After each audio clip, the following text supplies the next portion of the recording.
GFM's TV.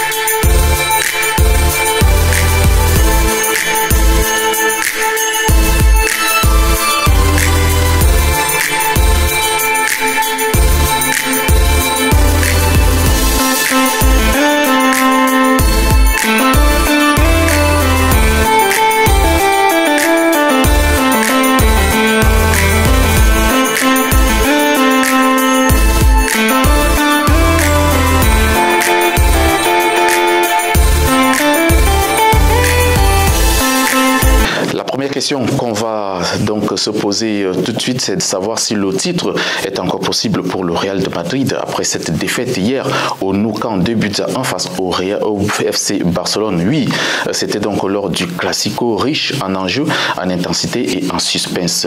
GFM TV va vous déporter vers ce Classico en Liga, c'est sûr, le Classico. À tout de suite. GFM's TV.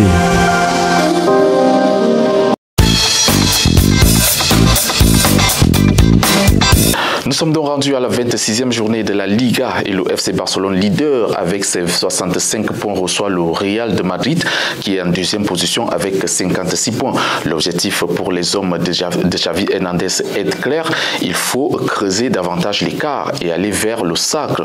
Du côté de Carlo Ancelotti et ses hommes, une victoire est primordiale pour revenir à 6 points des Catalans et relancer le suspense. C'est ainsi qu'on retrouve donc Vinicius Junior à gauche de l'attaque du Real de Madrid, Valverde à droite et puis le capitaine Karim Benzema de retour de blessure pour former le trio d'attaque des merengues.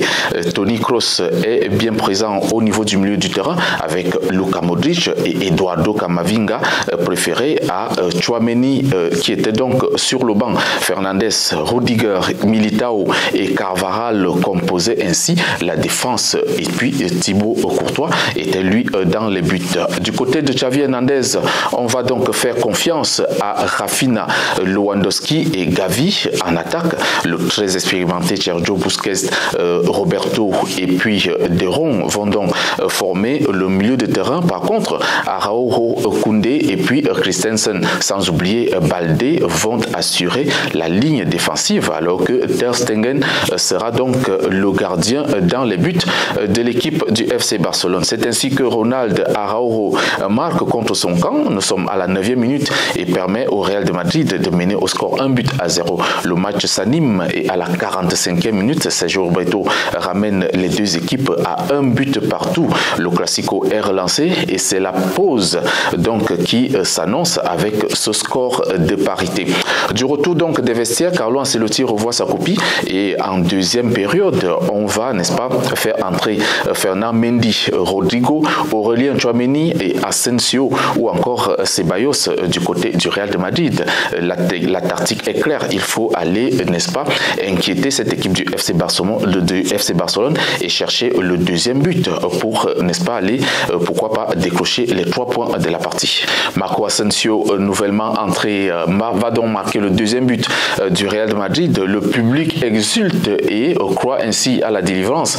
Nous sommes à la 81e minute, mais la VAR intervient donc pour annuler le but du Real de Madrid. Le score reste 1 but partout. Et Franck Kessié, Fernand Torres et Ansu Fati vont faire leur apparition du côté du FC Barcelone. Nous sommes à la 90e minute lorsque on imagine que le score va s'acheminer sur ce match nul aux arrêts de jeu. L'international ivoirien Franck Kessié sur une passe de Alejandro Baldé cloue donc au poteau le Real de Madrid 2-1. Le score ne changera plus. L'intensité du jeu nous a donc donné droit à 7 cartons jaunes pour 3 côtés madrilènes et 4 côtés barcelonais. Et si on allait donc voir les statistiques sur les tirs, on réalise 17 tirs du côté du FC Barcelone contre 11 tirs pour le Real de Madrid. 7 tirs ont été cadrés pour les Barcelonais contre 3 seulement pour le Real de Madrid.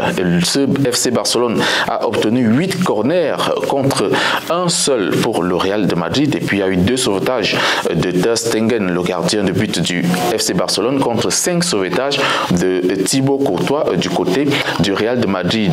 557 passes pour le FC Barcelone contre 487 passes pour le Real de Madrid. Au finish, on a obtenu 54% de possession de balle contre 46% pour le Real de Madrid. On a attendu le Classico, on a été servi et cette victoire pousse ou encore propulse le FC Barcelone vers le titre avec 68 points au classement contre 56 points pour le Real de Madrid, dont désormais 12 points d'écart entre les deux protagonismes. Allez donc chercher, chers amis, à faire l'analyse car nous on boucle le Classico de ce lundi sur ces mots.